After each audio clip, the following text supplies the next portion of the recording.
Hello and welcome to Heart Shaped Box, the podcast. I think we're on episode 26 now. This week we have been joined by Rebecca, Dylan and Sean from the band Sixth Wonder. Hiya guys, welcome to the podcast. What's up, dude? Hi. How you been doing? Yeah, Really not good, bad. man, Yeah, great. Yeah. How's your week been? Enjoying the weather? Very much so. It's been great. We were So just glad saying. it's We were just saying before we came on that obviously we don't get a lot of sunshine, but it's Scotland especially not. What's it normally like up in Glasgow? 9 times out of 10, it's absolutely terrible. But when it's nice, it's nice. But when it's not nice, it's bad. Reason. I always remember the first time I went up to Scotland. My brother's up in Edinburgh, and the first time I got the train, as I stepped off at, I think it was Wavertree train station, I stepped off and thought I was in a completely different world. It was the middle of January. It was ice cold. It was horrible. I thought I'd like turned up in Russia or something, or in somewhere ice. I just couldn't follow it. And I live in England. It's not like it's a lot warmer anyway, but it just felt like a different country. So you guys have got your new single that we're going to talk about. Let Down. So that came out, was it last Friday? Last Thursday. So tell us about the song. Where does it come from then? So it's kind of, when I write songs, it's kind of always never like specifically about like this one thing has happened to me, but it's sort of bringing a whole load of things together. So it's kind of surrounding the feeling of being, not to use the title of the song, but being let down by someone to the point where you're not upset, but you're quite angry about it, and you're kind of maybe at the breaking point of like, enough is enough now. This is going on for too long. So yeah, it's quite an angsty tune, but I think it's quite fun. So how do you go about writing the song? Then do you write the lyrics yourself, and then everyone puts their input with the music behind it, or are you kind of like open to everyone joining in with the lyrics? Well, for Let Down, that I started with just myself and my piano, and I sent it to the guys and got them to work their magic with it. But we kind of do a sort of combination of myself sending in things, or Dylan and Nathan working together and putting like a guitar track together, and then they send it to me and then I'll stick lyrics on it. So it's sort of 50-50 between the two. What's been the kind of what's been kind of everyone's response to the song so far? I think it's been pretty positive so far, which is always great to see that people are enjoying our songs. This one is like way heavier than everything else that we have out at the moment, so it's good to see that we're getting like positive comments for something that's a bit more like different to what we've currently got out. What took you up the kind of heavy route then? It's just like a personal taste. We all like heavy music, and it seemed to fit the song. You know, it's like a song about like just sheer anger at a person. So for that to be like a sort of soft, like not really like hitting those like harsh vocals or like distorted guitars, it just wouldn't really feel the same. I don't think. I don't know if you guys feel any different about it. Yeah, I mean, I absolutely love metal. Like, so any chance that I've got to play metal, I'm game. But I've not actually been in the band that long, so it all started because Rebecca and Nathan had a uni project in 2021. Rebecca? Yeah, back 2020 actually had to do a project which had to be like a niche. You had to find like a sort of niche, so I felt like there wasn't a lot of female-fronted metal bands, particularly in Scotland, but just generally, because I was also quite new to metal myself at that point, so I was still like learning things at the time. But I knew Nathan from college, and ended up having to take it forward. So I was like, to create an EP like with this sound, because like prior to that, I'd only done like pop, so this is like a whole different vibe from what I used to do. So I got in touch with Nathan and asked him if he'd be up for doing some session work for this university project that I was doing. he was up for it. And we got Stay Away ready, put it out for release, and we had such like a positive response from it that we just kind of like, we're like, oh, might as well just make a band out of this. And slowly since 2021, we've just been collecting members here and there, and here we are. There's 5 of us now, which is great. How did you get involved then, Dylan? So Rebecca's friends with a good friend of mine, Jamie, from university. And then when Stay Away released initially, Jamie sent me the track and was like, yo, Dylan, you might really like this track. And I was like, okay, cool, I'll check it out. And I was actually just blown away by it. I was like, whoa, I'm going to keep my eye on this band. And if anything pops up, I'd be really interested in working with the band. And then eventually Rebecca got in contact with Jamie asking if they were looking for any, if he knew any bassists. And he sent it over to me. He was like, okay, I'm interested. I'm already vibing the material. And then sent over a message to Rebecca and got together for an audition, and here I am. So Sean's touched slowly on the fact that he likes metal music, and Rebecca, you say you come from a pop background, but obviously you had to do this kind of more niche thing for your university project. Now, what are your guys' kind of inspirations for music personally then? And that, because obviously going from pop to metal, you must have had some interest in metal to do that. Yeah, so I've always kind of had like eclectic tastes, but it never went as far as metal until probably 2019 or so. So literally like a year before this like project came about. But I don't know, like I always liked rock music, but I think it's just as the time went on, starting to hear like heavier music. At first I did not like it. I was like, oh, why are they screaming? They're ruined. The song could have been great, but the screams have ruined it. And I don't feel that way now, obviously. But like it kind of started with I Prevail. Okay, all right. Trauma album from 2019. Just absolutely loved it. And it felt so left field to everything else that I was listening to. It's like prior to that was a proper like indie, loved like the Smiths, Nothing But Thieves, all that kind of stuff. And then I Prevail for some reason, and it's just kind of spiraled from there. But the main reason that I wanted to start like doing metal was because of Spirit Box. That's definitely had such a massive influence on me. But yeah.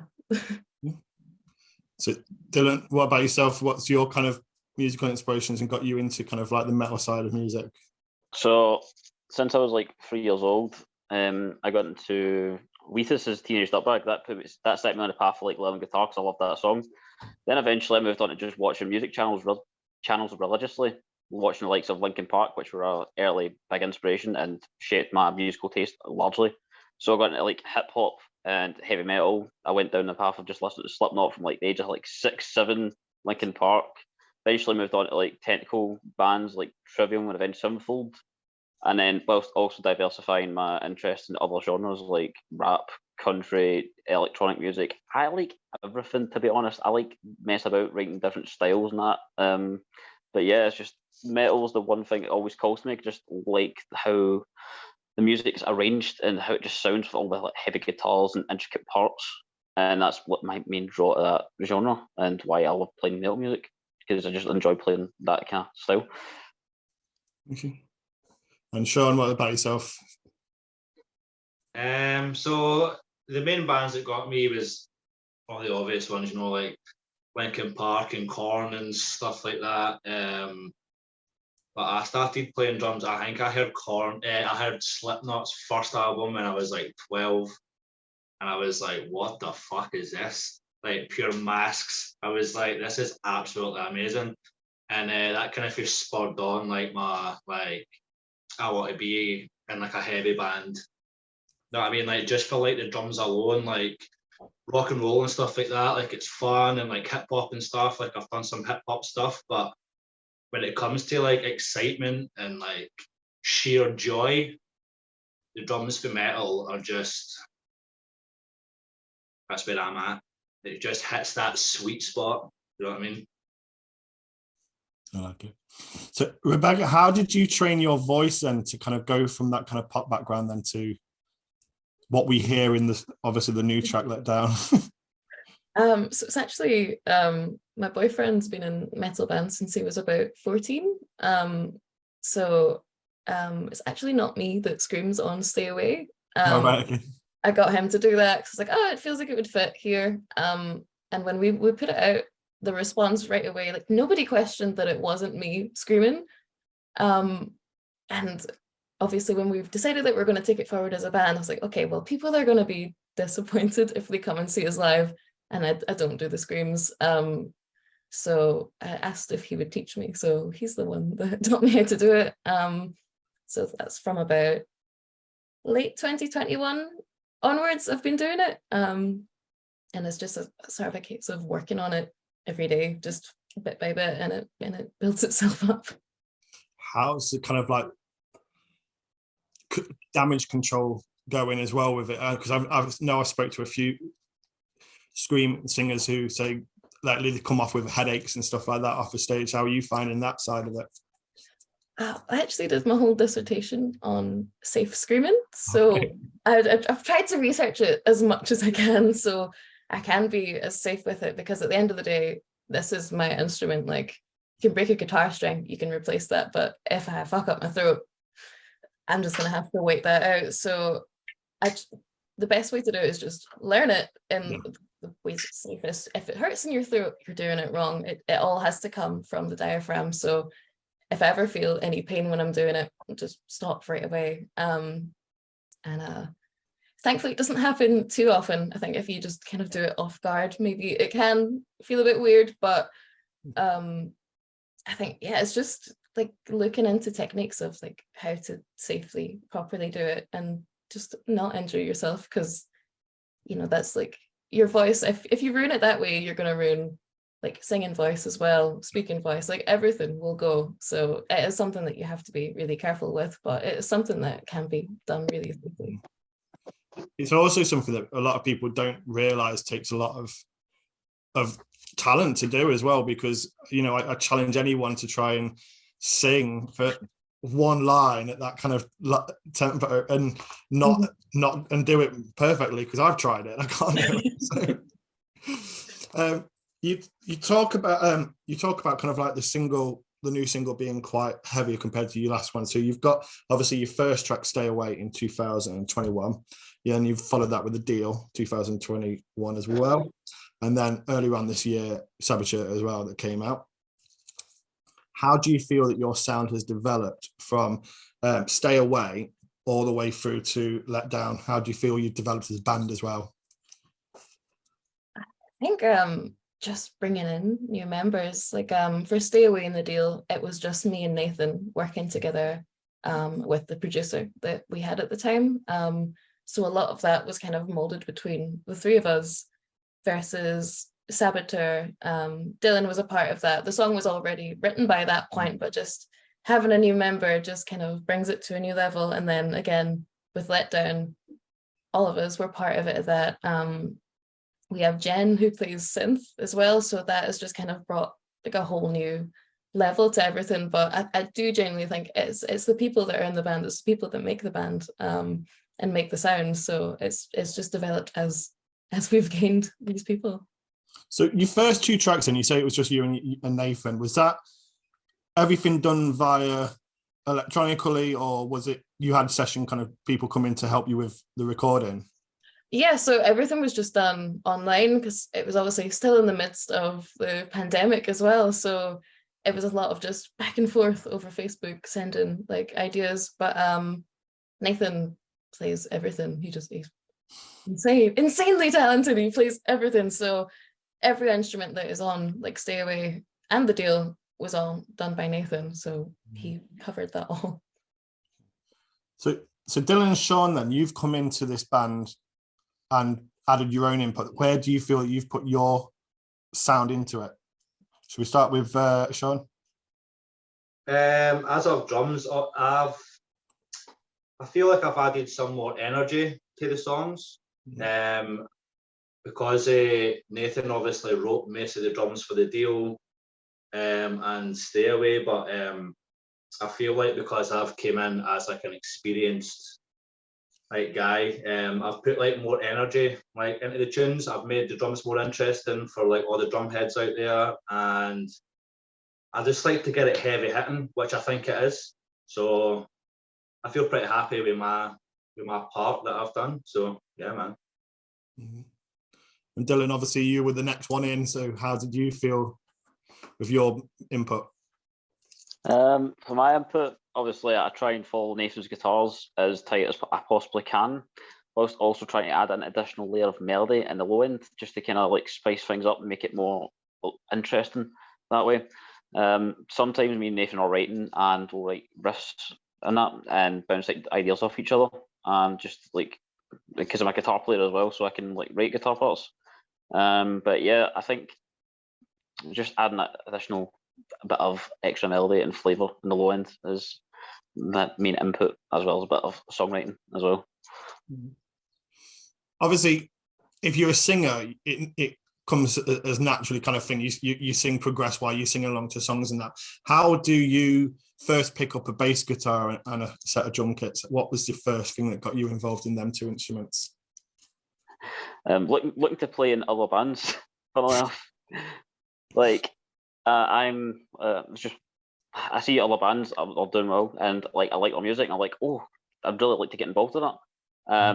And then I was just like, right, cool, I'll pick up a bass guitar, just like record, and as well as having this additional thing to get more live experience in that. And it's just developed into just my full-time role now, just in Sixth Wonder, like playing bass, as well as like recording at home and adding that additional bit of low end. And Sean, obviously with the drums as well, you've got the added thing of space and money, because it's not cheap getting a drum kit. So for you, what made you pick up a drum kit first? You know, if I could go back in time, I would be a vocalist. Absolutely, hands down, be a vocalist. Like having to have all the equipment, having to have all the money that you spend on the equipment, having to, you know, like I break sticks. Probably I go through 2 sets of sticks a month. It's absolutely dire, but it's worth it. So There's not going to be any end of gig smashing up the drum kits then for you. Nah, I mean, if we get to that level of fame, then who knows? But right now, definitely not. Well, we're talking about end of gigs and stuff. You've got 2 gigs coming up, both in Derby at the Hairy Dog, supporting Black Orchid Empire, and that's on the 29th of June and the 30th of June. Have you done much gigging already? So far I think we've done, is it about 6 gigs we've had? So it's kind of been like 1 a month. Okay.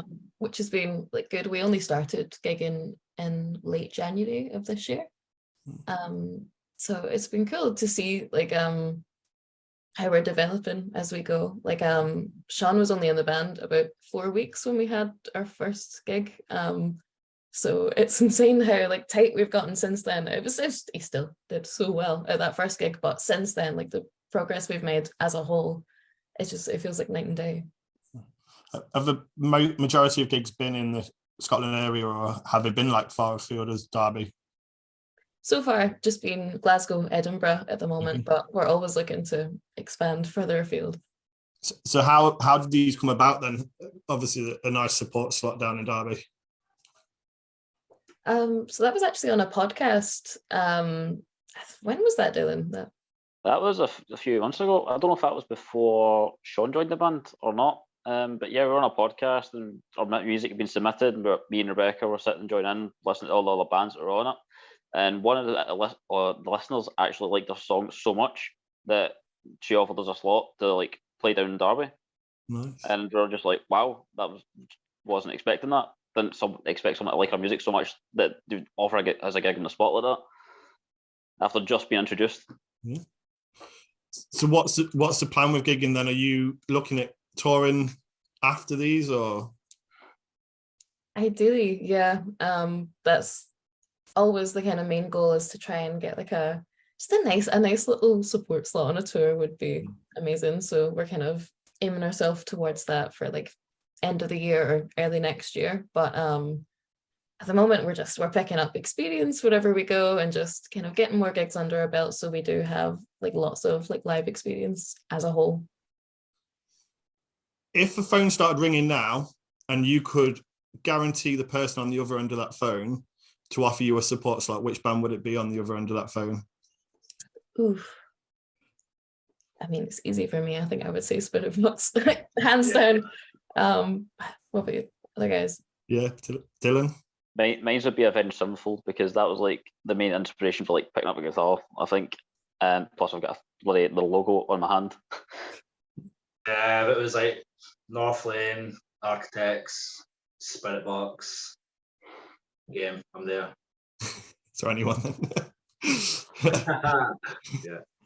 Yeah. Avenged Sevenfold are a new one for me. I never got into them earlier on, and it's just been recently. I've had a couple of bands on the podcast that have mentioned them and that, and I thought, do you know what? I need to give them another try. And I think this week I've literally been listening to non-stop Avenged Sevenfold, and I've actually really enjoyed it. So a new band. Is that some of their newer catalogue as well? Pardon? Is that some of their newer catalogue? The new singles? Yeah, but obviously I went through the Spotify, so the first kind of one that straight away was Hail to the King. Great song. Yeah, amazing. Yeah, so I don't know why it's taken me so long, to be honest, but I'm there now. Got there. Love to hear it. Yeah. So with gigging and that, how have you found it? How does the Nerves, obviously a new band you formed during but around the COVID time? How was it once you got out finally on the stage? What was the Nerves like? I know for Yeah, me, obviously, like your first shows. I mean, I was in the band for 3 weeks. Do you know what I mean? So your first show is obviously a bit nerve wracking, but I think the last 2 shows have actually been pretty good, right? Because I know that we're going to nail it. So it's all about just having fun, I suppose. Excellent. Are you guys? I know that first gig, I was really, really nervous because everybody was like on setting up, getting like their guitars, setting up the drum kit, and I was just kind of standing at the side of the stage. Like, Oh my God. I'd never screamed in front of an audience before as well. So it was just a kind of anxiety of everything combined for that one show. It's fine once it got out there. It was just, and ever since then, I've been absolutely fine. But I think just first show nerves they're always like lingering. Yeah. It's so slow as well. Like I was watching back, like all the footage, like it's so slow. It's so weird. Like then compared to now, it's fucking night and day, isn't it? It's mental. Yeah. Like I was so nervous for that gig when we went on stage that I was hitting my bass strings extra hard to the point where the third song kicked in. I felt my picking hand start to cramp, and I was like, "Oh my goodness, I'm gonna like end up and just stop playing because it was just so sore, and I just like couldn't move it as fast." So I just kind of like, right, cool, take it a bit easy, deep breaths, and just power through it. Thankfully, after that first gig, that's never happened. But I've put that down just to the first show nerves. But once you get playing, it's just smooth sailing, I think, because you just get into the groove and just enjoy the performance. It was very fresh. I think we can all agree that it was very fresh to be playing a show. Have we had any mishaps yet? Other than the cramp in the hand, any mishaps yet? Anything that's gone wrong on the stage that you've had to kind of correct while you go in, or? It's just all that stupid little stuff that you do. You know, it's just nerves. Like it's nothing major, but it's all just these stupid wee things. But I'm sure through time that will. But to be fair, like I would say the past 2, definitely our last show. I would say that was our best show. Like that felt really good. There wasn't really any mistakes in that, apart from the samples were a bit quiet. But a work in progress. So what's the kind of plan going forward for you guys then? Have you got material enough to kind of create an EP album, or what's the rest of the year got in store basically? So we have a couple of songs ready. It's just kind of a case of figuring out a release schedule enough to spread it out, but we do have enough for a good couple of singles to come, and then following maybe another 3 or 4 or so, then we'll stick out a little EP. But at the moment, we're just looking to do single releases, spread them out nicely. Yeah, man. That's kind of where we're at the moment. Yeah. One of the things I think how I discovered you guys was through social media and through, I think, mainly your TikTok as well. Is it your TikTok or Instagram feeds maybe? Are you A lot of people are finding us on TikTok, yeah. Yeah, it would be your TikTok. I remember seeing you guys, and then straight away I went on to all kind of like your social media and followed you guys and listened to your music and that. I've asked this a few times on the podcast, but how important do you think social media is for bands to kind of get involved in with like stuff like TikTok? Because we have some bands who are like, yeah, I'm not going anywhere near TikTok, but I'm quite a big supporter on the fact that it helps get you out there and get into, especially into a new audience as well. Yeah, it's absolutely mental. It's absolutely mental now. Like, see now compared to like 5 years ago, like TikTok's obviously got like its negatives and it's got its positives, but when you want free like promotion, like that's what it is now. Like that's like the future of like promotion. Do you know what I mean? But it clearly works. So I would say like all like your Facebook and stuff like that, like that's kind of feel like starting to like die off a bit. But I think all your Instagram and TikTok and stuff, I think that's, yeah, man, I think that's actually good. Yeah, it's just like, as Sean said, it's basically free promotion. Like, you just need to have a bit of fun with it and just like grind it out to try and get that reach and just figure out your niche and what you want to like come across and present yourself as a band. And yeah, just do that, reach new audiences like yourself and just keep grinding it out. I think it's very important though, like bands do it, but I've seen bands like build a following without social media and a hell of a band deliberately not being on social media at all and building a massive following. I don't know how that worked, but I don't know, it's some indie band from a few years ago, like the past decade, but I don't know. It's just each to their own, the bands, and each to their own preference, I think, but you're definitely putting yourself at a disadvantage if you're not utilising social media, I think. Yeah. I guess with Rebecca, you obviously, I'm taking it from what you said, your kind of degree was all around kind of music, is it? Yeah, did a commercial music degree, so it's quite businessy to be fair, but. So do they kind of like highlight within that kind of like the use of social media and the availability of that, or is it not as? Surprisingly, no, it was more, it's a couple of years ago now, so it's clearly not stuck with me that much, but I just kind of felt like it was more about the sort of the business side of it, but I don't know if I really focused on social media that much as I probably should have, because that is definitely a very important and key point, as the guys have just highlighted. Like it's something that definitely shouldn't be overlooked, because it's so easy just to get new people from like online. They could be from anywhere, but they could like the style of music that you're doing, and then that's you got new fans that way. But no, it's like a very crucial thing, I think, for modern bands anyway. It just has to be done. Okay, we'll go on to kind of like our up close and personal section of the podcast now, which is just some fun questions I like to fire at you guys individually. It's just a bit of fun to kind of like hearten the podcast up.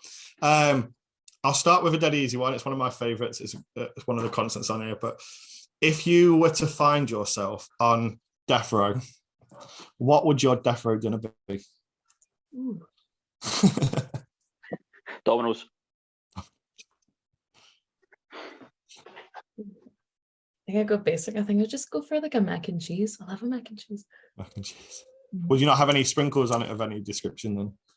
Oh, like spring onion. Yeah. Mac and cheese is absolutely amazing. It's fucking underrated. Yeah. Yeah. I was amazed when I went down to London, and there's places where you can go and it's like a Subway style mac and cheese where they serve mac and cheese, and then you get like the kind of serving thing that you can like put things on top of it as a topping. I was blown away by that, because I'm from a town up near Liverpool, and we don't get things like that here. That sounds amazing. I need to check that out. Yeah. What would yours be, Shod? I don't really probably like a ramen or like something pure tasty. You know what I mean? Like something that's got to hit the spot, like maybe like a wee beer. Nice. So if you could, as Six Wonder, collab with one artist, who would you have as a collab? Collab as in a band or collab as in just like a member? Whichever way you want to do it. It's what you think might work and sound right, or just your dream person to have on the, or band to have on it. Well, that's hard. That's hard. I would love a bit of Dave Grohl. I know Dave Grohl's not a Dave metal, but if I had to be playing with Dave Grohl on stage, like, I'd be pretty sick. Yeah, definitely. Are you guys, Dylan? Probably Mike Shinoda from Linkin Park. I think he's so versatile with what he does with his singing and vocal songwriting. I'd be just amazed to be in the same room as him, like watching how he works and how he ticks. Mm-hmm. Rebecca? I could go for someone like Chris Motionless. I just think the way he even just like pronounces things is insane, but just such a unique voice to kind of like bring to a song. Like if you hear that guy, you know it's him right away. I think he'd be cool. Excellent.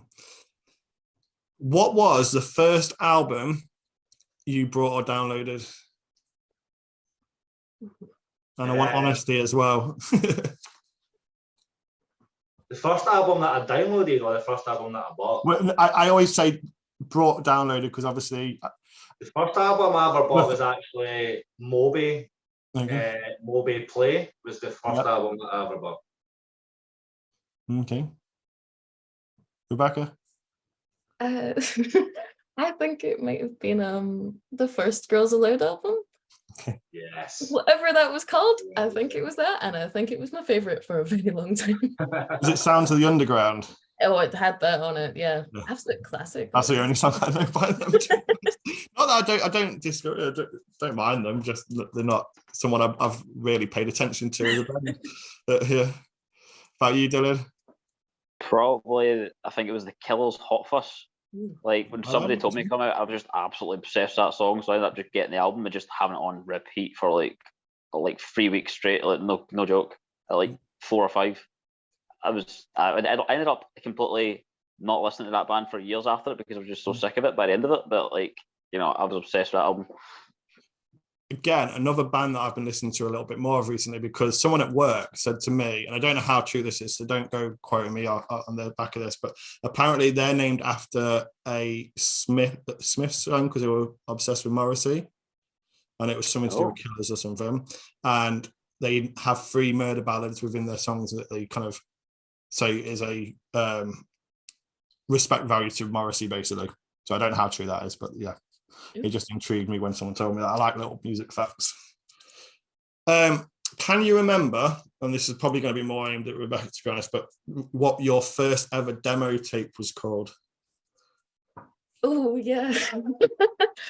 I was maybe 10 or so, and it's like the first song I'd ever written, and it was called Teardrops of Rain. Teardrops of Rain. Teardrops of Rain. Very emo from an early age. But yeah, it's not a good song, but I still remember how it goes, so it's clearly great. Not one for the new EP then? No, I don't know. I don't think so. Maybe a B-side. What about you guys? Did you have a first demo tape? What was it called? Yeah. My first ever band was actually called Gash when I was like 15. Brilliant. Sorry. Yeah. Gash. But I was that young then that I thought it was like a gash because it was a guy that was like 18 and he was like, I've got a banging name. And I was like, what's that? And he was like, Gash. But because I was that young, I was like, oh, that's obviously, that's like a cut. But as I got older, I was like, I think meant like a vagina, I think. With the word gash. And the name of the demo tape, what was that called? The first one? It was called In Me. How funny is that? How funny is that? And I was like 15 and I was like, oh, that's so cool. What about you, Dylan? So it was called Judas, and I wrote it as an angsty like 16-year-old because I was like, I felt like my friend for whatever reason, I can't remember now. But I'd done it myself through Music Plus. They were doing like pick what you want, do songwriting or whatever. I chose that, not knowing I'd actually have to sing and write like an actual full song. So I've got this like crappy demo that's still on my phone somewhere that I've renamed Literal Trash because of how bad it is on my vocals, the guitar riffs, because it was just spontaneous on the spot writing. And it was just like, oh man, like even thinking about the song just now, I'm actually cringing to like how bad it was. But you got to start somewhere. I think you all need to sit down and listen to all of your demo tapes and compare and maybe think about it for the EPs because some of the names and everything. That on recording and you can actually watch it. It's like on like a videotape. God. I mean, it's so bad. Like it's that bad that it's amazing. I'm intrigued. I am as well, to be honest. I want to see it. I'll send you. So, yeah, please. If you had a festival in your back garden, who would you have as your headlining act? Knockloose, I would say. Just straight up anger in the back garden. Yeah, man, that's sick. I'd have to say, Bring Me the Horizon. Hands down. I'm seeing them next week at Download. Oh, I'm so jealous. I'm so excited for it. They're one of the bands that's been on my list for years. So yeah, definitely. Amazing. Dylan, what about you? Trivium. I just want to like watch a 2-hour Shredfest, and that's all I want. Yeah, that's good. I like that. This is one that's kind of like, this has always been a constant. So I'm asking you to do kind of like a special job for me. I'm going to create a heart-shaped box vault. And I want you all to put a song in this vault that's going to be safe for future generations in case all music is to be destroyed. However, I'm going to give you a topic because I've been adding a topic. And because your song is called Let Down, I want you to cheer people up with a song that's quite happy and quite motivating. So I want you to put a very important, that you feel is a very important song for future generations to hear that's quite happy and motivating.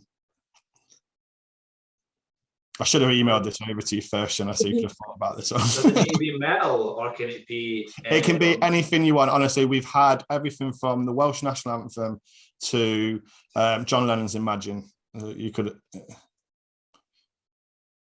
see, like I'm a pure goth, like at heart, so I don't really know like upbeat music, but I would say probably Ben Howard.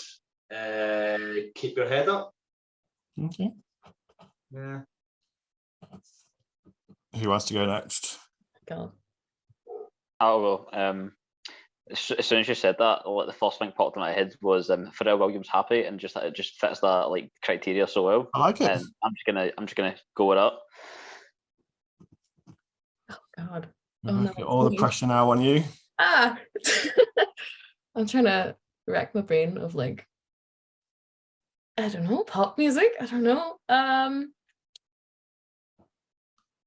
This is like when somebody asks you your favorite songs and you can't remember a single song. Oh, that's my next question, actually. Oh no! I'm joking.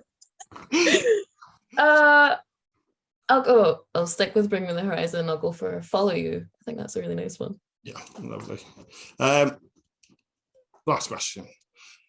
You are the sixth wonder. Can you name the 7 wonders of the modern world? No, gotta be. Do you know what the 6th wonder is? Yes, a Greek thing. Nice. A giant statue from ancient Greece. Yeah, That's your final answer. Yeah. No, I've only chucked that one into tease. I didn't think you'd know the 7 wonders, but yeah. It's been really great talking to you, and obviously for the listeners in that, go over to wherever you find your music and go and listen to not only Let Down but all the other tracks as well by Sixth Wonder. Honestly, a really good emerging band. I promise you won't be disappointed.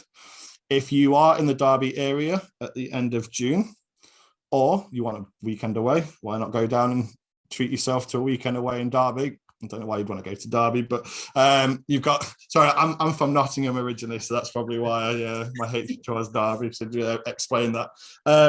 And yeah, go and spend the weekend in Derby and go and see these guys, because that's one reason to go to Derby. Guys, thank you again for joining us. Hopefully enjoy the rest of your night. Thank you very much, Thank you man. for having us. For having us. Thank you.